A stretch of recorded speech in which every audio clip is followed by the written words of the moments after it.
नमस्कार। कभी ये सोचा है कि कोई एक पूरी चीज जैसे कि पानी अपने सबसे छोटे सबसे बुनियादी हिस्सों में कैसे टूट सकती है?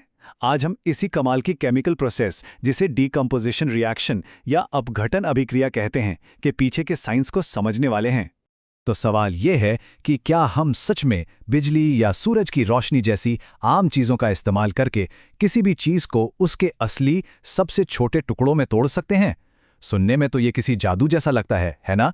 तो चलिए आज इसी जादू के पीछे की साइंस की पड़ताल करते हैं। ये रहा हमारा आज का रोड मैप। सबसे पहले हम समझेंगे कि ये रिएक्शन आखिर होता क्या है।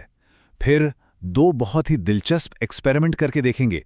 उसके बाद इसका एक रियल लाइफ यूज जानेंगे और आखिर में इन सब को मिला के एक सिंपल सा रूल बनाएंगे।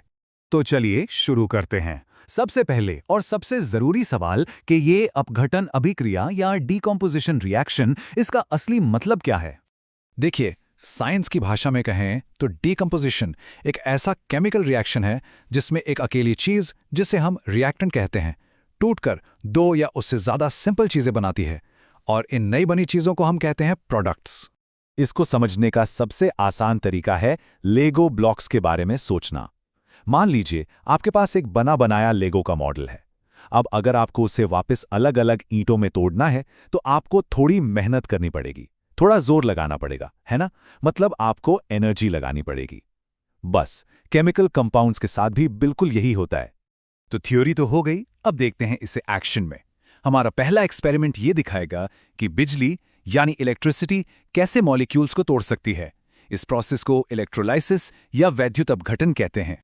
तो ये देखिए, ये है हमारे एक्सपेरिमेंट का पूरा सेटअप। बहुत ही सिंपल है। एक मग में पानी है, उसमें दो रॉड डाली गई हैं जिन्हें हम इलेक्ट्रोड्स कहते हैं, और इन दोनों को एक बैटरी से जोड़ दिया गया है। इस एक्सपेरिमेंट के स्टेप्स बहुत सीधे हैं। एक मग में पानी लिया और उसमें सल्फ्यूरिक एसिड की कुछ बूंदें मिला दी। अब सवाल उठता है कि एसिड क्यों डाला?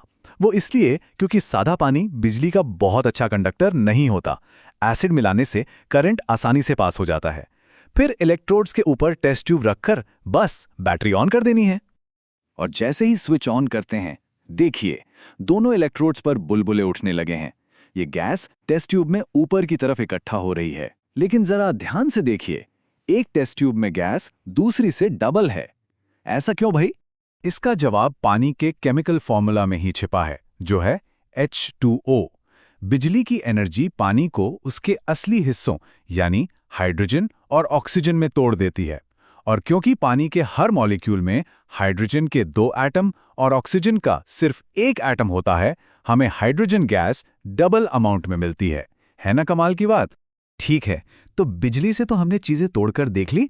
अब चलते हैं अपने अगले एक्सपेरिमेंट पर और देखते हैं कि एनर्जी का एक और पावरफुल सोर्स यानी सूरज की रोशनी यही काम कैसे करती है। इस बार तो हमारा सेटअप और भी ज्यादा सिंपल है। हमारे पास एक चाइना डिश है जो लैब में इस्तेमाल होने वाली एक छोटी सी कटोरी होती है, और उसमें है ये सफेद पाउडर। ये पाउडर है सिल्वर क्लोराइड। तो क्या लगता है क्या होगा अगर हम इसे बस बाहर धूप में रख दें? क्या कुछ बदलेगा? सोचिए जरा। और ये क्या, कुछ ही देर में वो चमक चमाता सफेद पाउडर ग्रे रंग का हो गया। ये तो पक्का कोई केमिकल चेंज है। रंग बदल गया, मतलब कुछ तो हुआ है। तो आखिर हुआ क्या यहाँ? चलिए इस इक्वेशन को देखते हैं। सूरज की रोशनी ने सिल्वर क्लोराइड यानी AgCl को तोड़ दिया। ब्रैकेट में लिखा S बताता है कि ये ठोस यानी सॉलिड है। टूटने के बाद हमें मिली शुद्ध चांदी यानी सिल्वर Ag, जो कि वो ग्रे पदार्थ है, और ये भी एक सॉलिड है। साथ में निकली क्लोरीन गैस Cl2, जिसके आगे लिखा है G। अब आप सोच रहे होंगे, ठीक है ये सब बड़ा मजेदार है, पर इसका असल जिंदगी में क्या काम है? तो सुनिए, ये छोटा सा प्रिंसिपल एक ऐसी टेक्नोलॉजी के पीछे है जिसने हमारी दुनिया ही बदल दी। जी हाँ, पुरानी वाली जो ब्लैक एंड वाइट फोटोग्राफी होती थी, वो पूरी की पूरी इसी लाइट से होने वाली डिकम्पोजिशन रिएक्शन पर काम करती थी। ये प्रोसेस बहुत ही दिलचस्प है। पहले के जो कैमरे होते थे, उनकी फिल्म पर सिल्वर क्लोराइड की जगह सिल्वर ब्रोमाइड की एक परत चढ़ी होती थी। जैसे ही कैमरे का शटर खुलता और लाइट फिल्म पर पड़ती, तो ये सिल्वर ब्रोमाइड बिल्कुल वैसे ही टूटकर शुद्ध चांदी में बदल जाता, और यही चांदी फिल्म पर हमारी तस्वीर बनाती थी। देखिए, वही डिकम्पोजिशन प्रोसेस, बस एक अलग कंपाउंड के साथ। तो हमने अब तक दो अलग अलग एक्सपेरिमेंट देख लिए, एक बिजली से और एक रोशनी से। अब वक्त है इन दोनों को एक साथ जोड़ने का और एक बड़ा सबक सीखने का। जरा सोचिए, पानी को तोड़ने वाले एक्सपेरिमेंट और सिल्वर क्लोराइड को तोड़ने वाले एक्सपेरिमेंट, इन दोनों में कॉमन क्या था? तो यहाँ आता है सबसे बड़ा सबक। इन दोनों ही रिएक्शंस को चलाने के लिए हमें बाहर से एनर्जी देनी पड़ी। बिना एनर्जी के ये रिएक्शंस शुरू ही नहीं हुए। ये एनर्जी चाहे बिजली के रूप में हो, या रोशनी के, या फिर गर्मी के। मतलब डीकंपोजिशन रिएक्शंस को होने के लिए एनर्जी चाहिए ही चाहिए। और ये हमें एक बहुत ही जबरदस्त सवाल पर लाकर खड़ा कर देता है।